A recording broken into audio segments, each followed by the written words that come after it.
And I'd like to thank all of the presenters today for presenting to us and talking about the earth, the land and the water and the air and about global warming.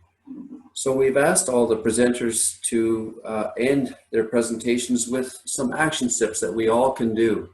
And George went over and beyond the call of duty by giving us many. So I'm going to recap a few of them for you. And we'll put these all on the website also. We'll make a comprehensive list for action steps that every one of us can do to make our own little change to the environment.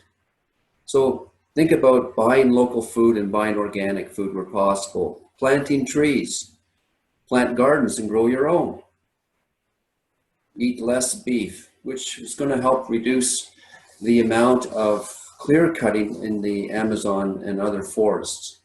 Reduce your food waste and also compost the rest. Reuse and recycle wherever possible. Install LED lighting, something you can do right away. And occupancy switches so that the lights go off when you leave the room. How about a smart thermometer so that we control heating and cooling costs? And this is an important one. I thought this was really important because of the pandemic. Ask at the place of your employment to develop a work at home policy, which is going to help us use our cars less and transit less so that we're using less carbon fossil fuels. And contact your local representatives to make climate forward policies. There's a big list, there's many more. I can't go into all of them here, but just want to add a couple more points in that we have politicians all over the world stating we are listening to and making decisions based on our doctors and scientists, and they're telling us, and we're listening. Trudeau and Ford say this pretty much every day, and the same is true of the governors in the States. We are positively influencing the destructive impact of COVID-19 because we are making decisions and acting on the best advice of our scientific community. So we must do the same with a more destructive event we call the climate change crisis. We cannot go back to the old normal. Neither our environment nor our economy will survive the old normal, and a new normal will be better for us all. Let's demand that scientists, economists, business leaders, and environmentalists work together to direct politicians to make the right decisions that create a new normal, one that benefits the climate and all of us everywhere. I'd like to thank all the board members of Mississauga Climate Action for putting on this Earth Day presentation. I hope it's been informative. I also encourage the guest speakers, Alice, Lisa, Rosemary, and George, for your contributions tonight. I'd like to thank Joe for coming up with the virtual concept that we hope will be the first of many to come. And I'd also like to thank Maheen and your communication team. You deserve our appreciation. Thank you, we're all grateful. We hope that you stay safe and healthy during this pandemic, and hope you consider some of the recommendations while you determine your new normal. So, what have we learned about this?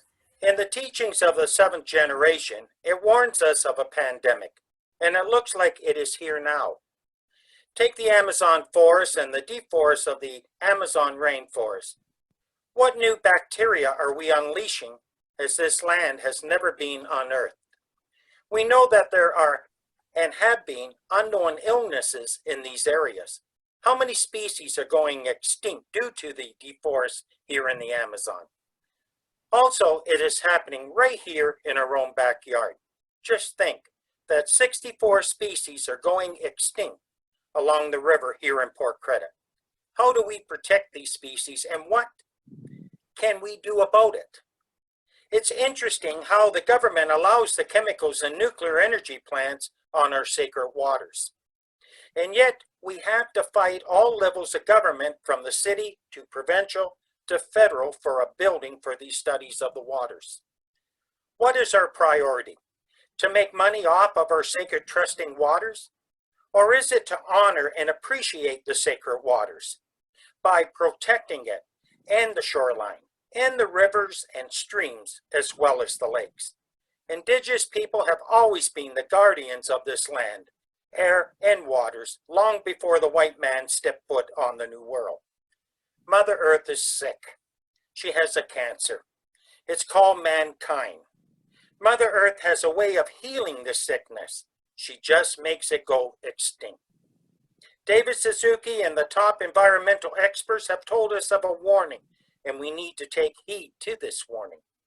In the Haudenosaunee values, we believe that we borrow the earth from our children's children, and it is our duty to protect it and the culture for the future generations. All decisions made now are made with the future generations who will inherit the earth in mind. These are questions we must ask ourselves. What can I do to help and protect the future of our children, the future of this planet? Yes, we all must become protectors and guardians for Mother Earth. In the words of Chief R. Stacy LaForme, he said about Mother Earth this: sooner or later, the damage sustained by the planet will become irreversible. On that day, you will not notice, for your life of comfort will continue, but the life of your children will change. They will face a world in chaos, a world where water is fought over, a world that cannot support the population. They will face a world they did not create, a world inherited from you and me, a world they do not deserve, a place where the future is not promised. So when you see people stand in defense of the lands and the waters, do not ask why they do what they do. Instead, ask them why they stand alone. Thank you.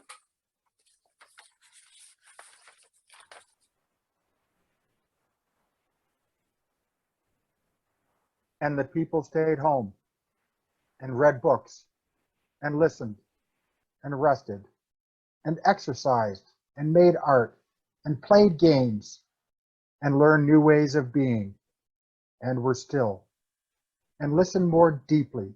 Some meditated, some prayed, some danced, some met their shadows, and the people began to think differently. And in the absence of people living in ignorant, dangerous, mindless, and heartless ways, the earth began to heal. And when the danger passed and the people joined together again, they grieved their losses and made new choices and dreamed new images and created ways to live and heal the earth fully as they had been healed.